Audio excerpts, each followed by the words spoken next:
Irene, welcome to My Healthy Mind. Thank you. We're so glad to have you here today. Thank you.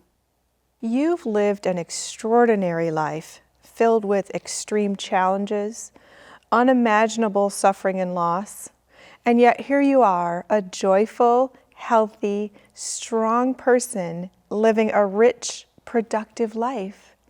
How did that happen? You know, I have been asked that question many times. How come that you are not angry? You seem to have so much love to give. Explain. You know, I really have no clear answer.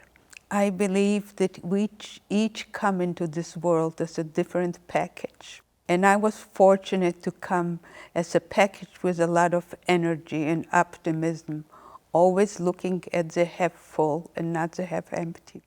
So let's go back to Warsaw, Poland, when you were 5 years old. Yes. And tell us about what your life was like before the war.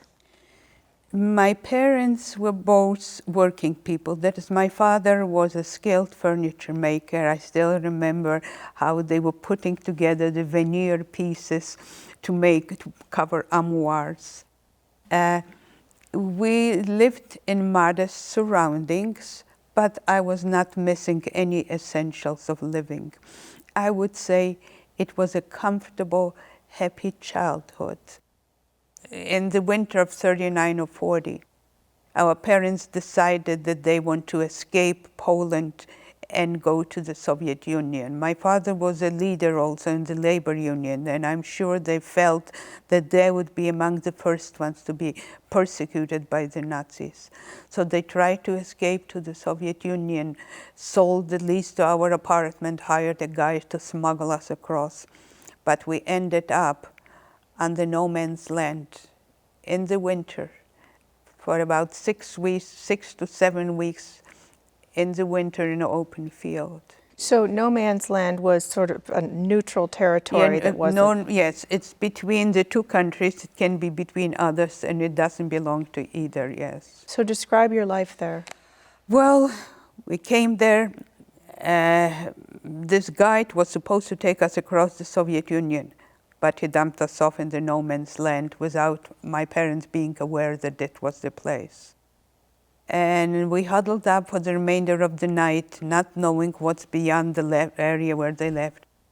When we came out from that secluded area where we spent the rest of the night, we saw fields with thousands of people laying on the snow, leaning against bags, suitcases. I was on the no man's land, I think somewhere 6 or 7 weeks, extremely cold. My mother would repeat over and over, move, move. If you move, you're not going to be that cold. In spite of my moving, my feet got frostbitten. I had open wounds, was unable to wear my shoes. My mother tore a garment of hers, wrapped my feet in rags, and I was shuffling around.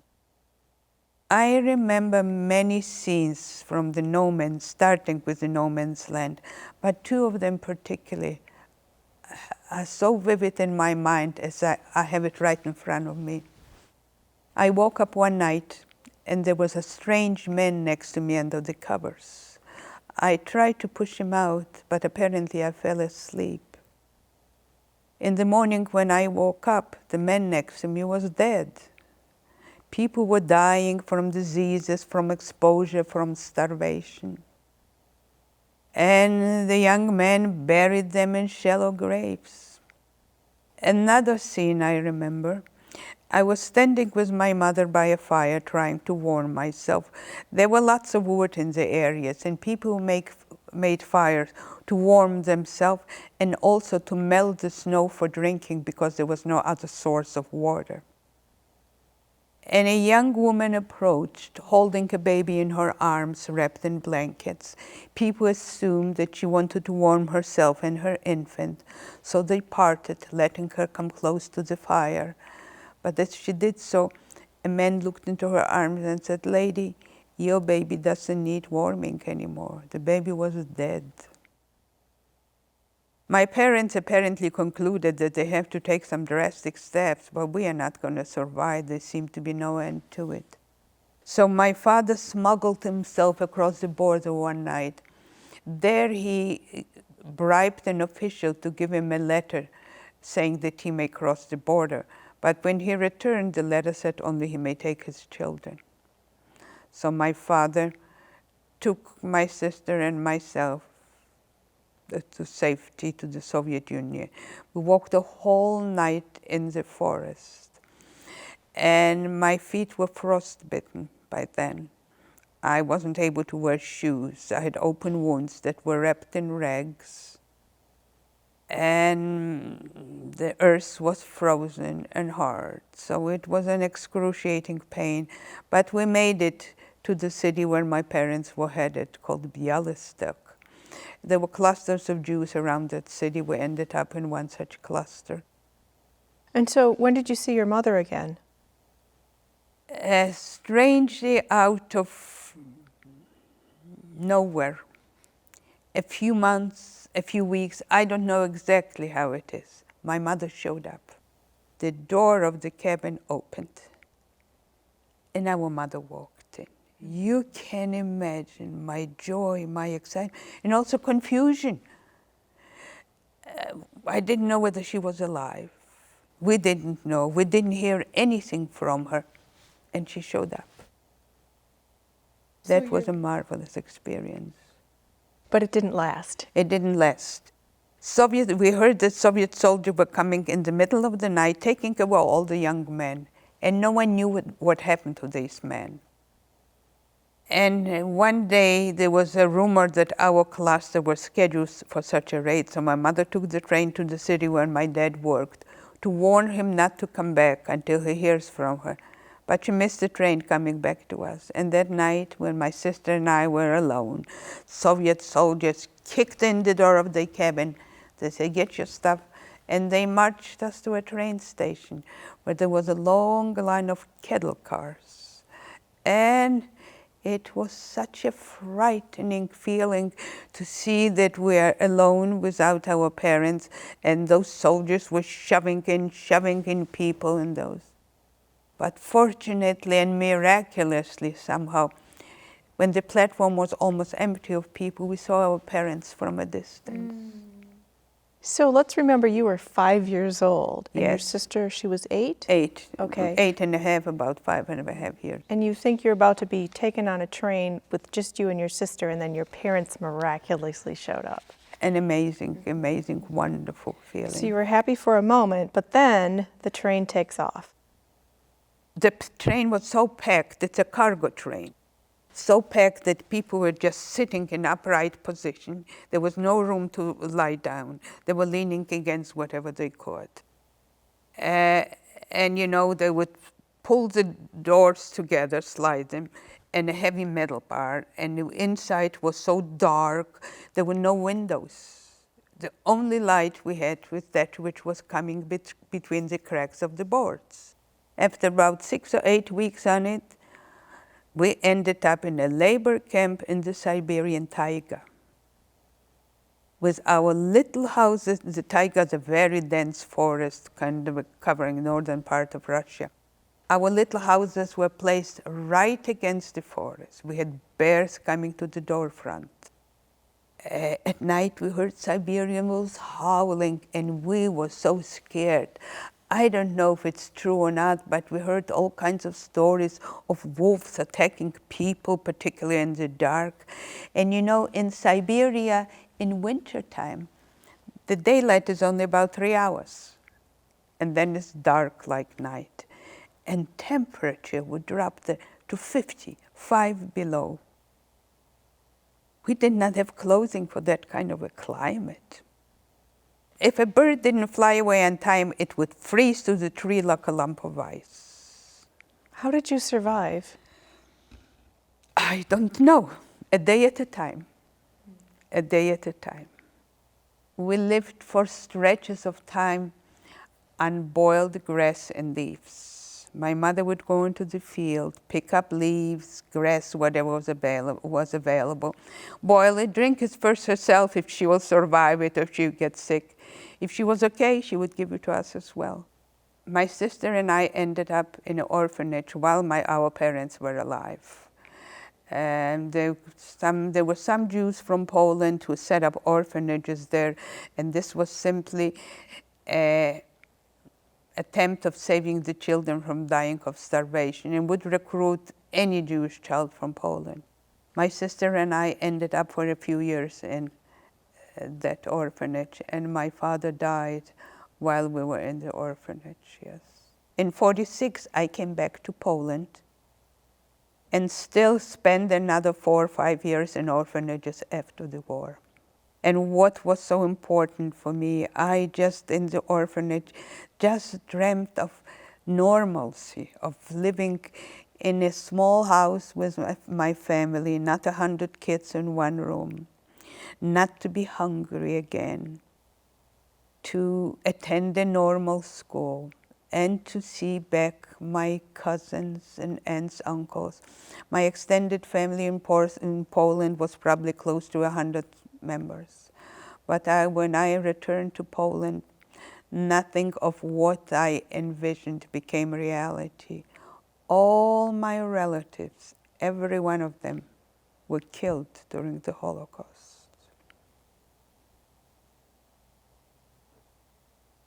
The school that I attended was a Jewish school for Jewish kids. There were just a handful of us. They took us once to the concentration camps, where I saw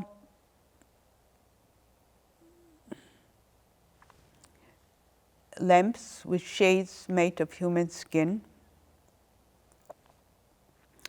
soap made of human flesh, a huge pile of hair. Women who had long hair, they cut their hair before sending them to death.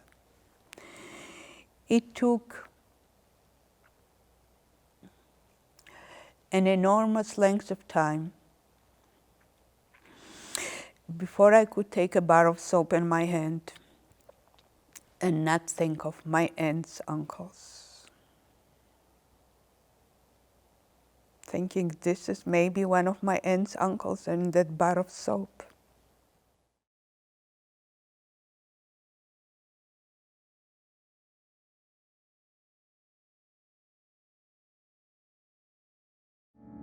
My job was causing me so much stress. I felt disconnected and frightened. I felt so isolated. I was beginning to feel trapped, depressed. I never expected that to happen to me. We think nobody else feels the pain that we feel, but that is so untrue. It's good to be able to talk about it. I was able to seek help. I found it from Team Wellness. It's a sense of freedom. Team Wellness Center. You are not alone.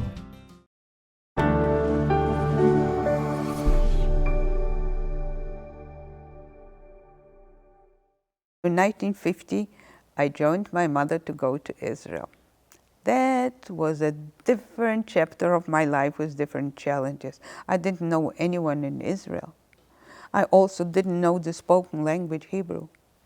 It was a very complicated and difficult chapter, but I survived. There were many times there too that my food was a green pepper and a piece of bread, and that I had to look to get a day's work, so I would be able to eat the next day. And a day's work would mean to scrub someone's floor or to do anything like that.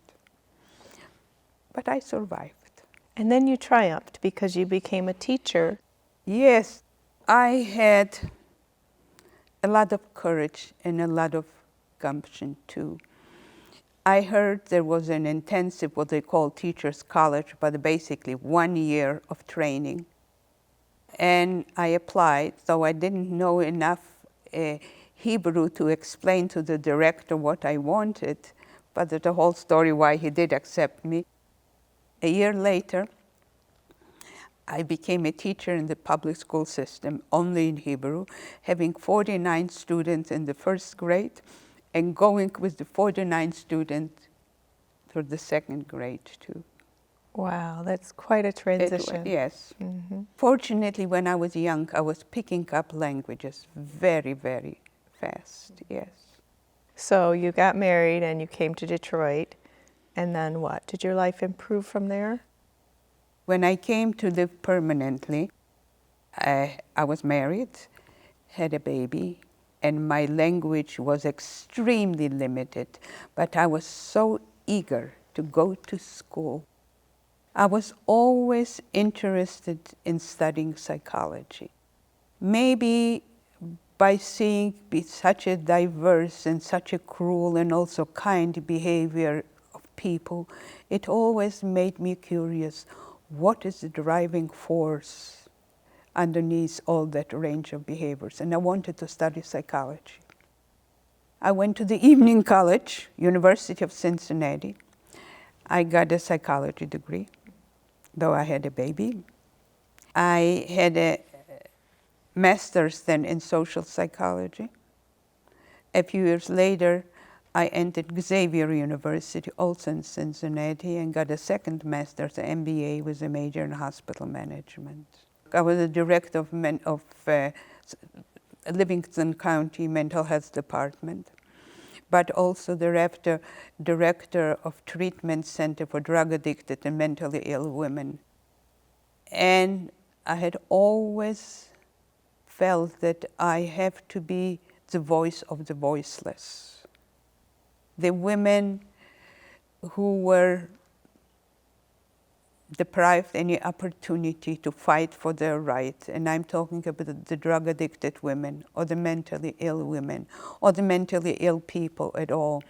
I was always an advocate for their rights and spoke up many times in Lansing, was invited to speak and had the opportunity there to defend them.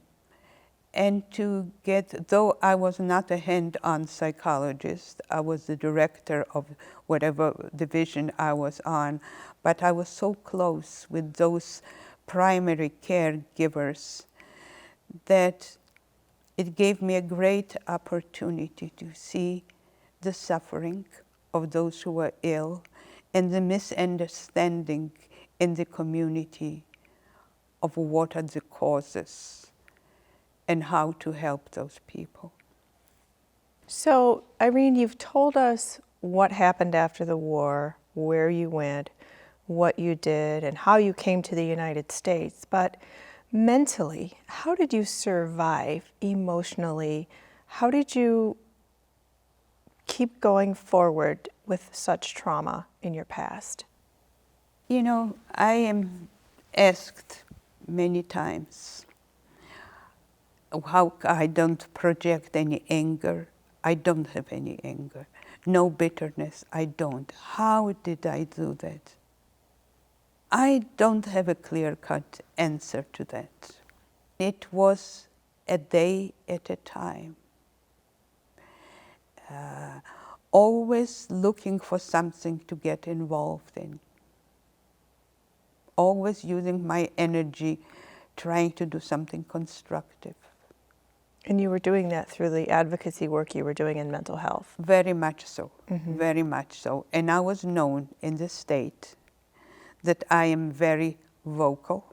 And when it came to some state hearing that had to do with mental health, I was always there, yes. Irene, how does someone who's endured such trauma use that to help others by working in the mental health field? Without consciously doing it, it probably took me a while to come to terms with myself that I am a Holocaust survivor. I was always denying it, using all excuses like I don't have numbers on my hand. It was easier for me not to think about it, but to keep all my memories locked up in the attic somewhere. Slowly a time came, the realization that I, the so-called proverbial cat, what is it, of 8 lives, 9 lives, put those things all together to become Irene, and feel comfortable not to deny the tough times that I experience, but to accept them, to accept them. And with the acceptance came also some reminders that I carried from my childhood, that I can do anything I want to. My father was a labor union leader, and people would say to me kiddingly often, if you don't lose this and that, if you become a better in control, I was as a child losing all kinds of things, you can be a great general or a leader like your father. She always said she is a leader like a father. She can do anything that she wants to. That was one memory probably helped me to feel that I am strong and I can do things. And then what I carried from my childhood home. My parents were deeply rooted cultural Jews, not religious, but very committed to social justice and fairness. And without verbalizing it, they lived by the ethical Jewish principle called in Hebrew tikkun olam. Tikkun olam literally means repairing the world. Implied in it is that we each have a responsibility to do everything we can to make this world a little better for everyone. I have led my life, my adult life, most of my time that I remember based on that principle to do everything I can to make the world a little better for everyone. Irene, thank you for sharing some time with us. Your history gives you a perspective that most of us cannot even imagine. So we appreciate that you're sharing your wisdom with us today. Can you tell us how some of your experiences and learned techniques can be used by our viewers to have a healthier, more joyful life? I would try. I don't think of them in terms of technique, but in terms of approach to life, preferences, putting things in perspective. I have always tried, when something happens to me, that I would get upset or whatever, I always paused to ask myself, put it in perspective of all the things that happen to your life and all the things that go on in the world. Is this so important? Will this change the quality of your life one way or another? Will it harm or help others in the world? And when I see that none of that is the case, then I tell myself, drop it and get involved immediately in something constructive. If you cannot take a good book to read, cook a big pot of soup, bring some to a friend who will appreciate it. Think of someone who will need your help, and forget about all those insignificant things. Get yourself involved in something constructive immediately. And if it still doesn't happen, find a friend who will be just a good listener. A friend who will be a good listener? A good listener. Mm-hmm. And they will help. Once you say it aloud, you sometimes put it in perspective too. And one thing that I always do is try to surround myself by positive thinking people. I don't like to be around people who are gripers, complainers, doomsday lookers for. I want to be surrounded by positive people. And I like to be surrounded by people who are doers, not just talkers. And it doesn't mean what they do, as long as it's something constructive, as long as something positive. My quote approach to tikkun olam that I mentioned to you, what it means, repairing the world or doing good, everyone does it in the way that works for them. So being surrounded by positive people, not dwelling on things that are insignificant, not reliving past mistakes. Forgive yourself if you did a mistake. Acknowledge you did a mistake. You wouldn't do it now. Forgive yourself. And if it's a mistake that you feel you did something against another person, then apologize. And accept it and go on. Go on with the future and don't dwell on the past. Thank you, Irene. And thank you for joining us today on this courageous and often terrifying journey of devastation, loss, resilience, and ultimately embracing life. If you'd like to read or talk about this or any mental health issue, please reach out to us on our website, myhealthymind.com, on Twitter at myhealthymind, or on Facebook. We'll see you next week for another edition of My Healthy Mind. Let's talk about it.